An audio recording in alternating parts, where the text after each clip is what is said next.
Hello friends, Mrs. Rawl here reporting for library orientation. I wanted to talk to you today about finding reliable websites for projects that you'll have to do this year in class and in general for you to use when you have a question that needs answering. There's a lot of stuff floating around out there on the internet. Anyone can post anything, and it can be hard to know what information is reliable and what is not. Now, reliable information is information that you can trust. The information on the website is true and is supported by facts. Here's an example. I was looking for information about the history of Walt Disney World, and my friend told me about this blog about stories about Walt Disney World, so Stop right there, Mrs. Rawl. Wait a second, did you hear that? Of course they heard it. Where? I said your name. Oh, Lucille. I should have known. Let me introduce you to Lucille.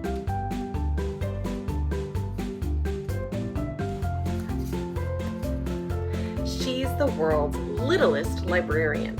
She lives here in this library in the book's pages and helps me out from time to time. Lucille, were you trying to tell me something? Why, yes.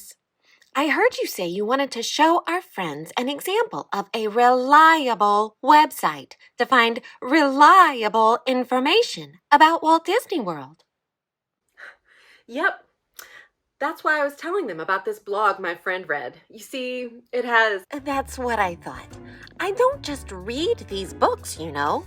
Sometimes I like to do research on the internet, and I've learned that a blog isn't always reliable. A lot of the time, unless an author is an expert on the subject, tells you where he or she got their information, and has written the website to teach others about what they know, websites sometimes only state opinions, not necessarily facts. Oh, shoot. Well, do you have any tips to show me how to know if a website is reliable? Well, sure. Okay, let's ask the same questions we ask about other information we use every day. You know, the 5 W's. Oh, yeah. Who, what, when, where, and why. To start with, who? Is the author of the website named on the website? Do they say how they know so much about what's on the website? You might have to look for this on an author's page, or if there's no author's name and just a company, you can look on the About page. Good thinking. Now, on to what? Yep. Can you tell if there are facts listed on the website? Do you see any spelling mistakes? Does the website tell you where they got their facts? That's helpful too. That way you can always check to see if they are stating information that is true and not just making stuff up. Exactly. Next, ask when. Is this information up to date or current? People are learning new things every day.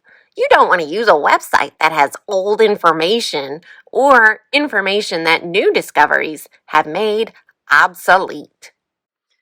Totally. Now, what does where have to do with it? Websites are all in my computer. That doesn't help me know if it's reliable at all. Oh, Mrs. Rawl, of course it helps. The last 3 letters of a website can tell you so much about where a website is from. If a website ends with .edu, you know it came from a school, or, to put it in a fancy way, an educational institution, which tells you that they probably look up their information before posting it. Same with .org or .gov. These websites are made by organizations or the government to educate or present its users with information. Websites ending in .com or .com require a little more thinking into what the website is for, so don't trust them until you've asked all these questions. Which brings us to why. Yes, let me see if I can help us out with this one. This is where we ask what the purpose of the website is. Is it for education purposes? For entertainment only? To convince us to buy something?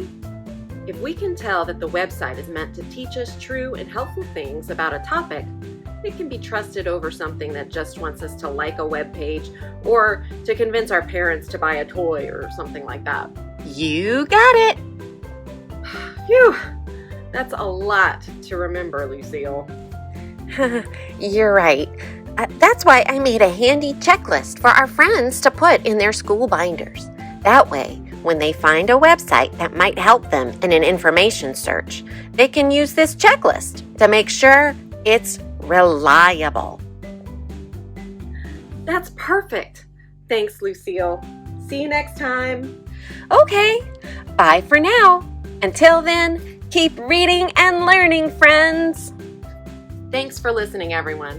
I hope this helps you find reliable resources online for your school projects this year and for when you have a question. Speaking of, I wonder when Walt Disney World opened. Let me go find a reliable resource that can tell me the answer.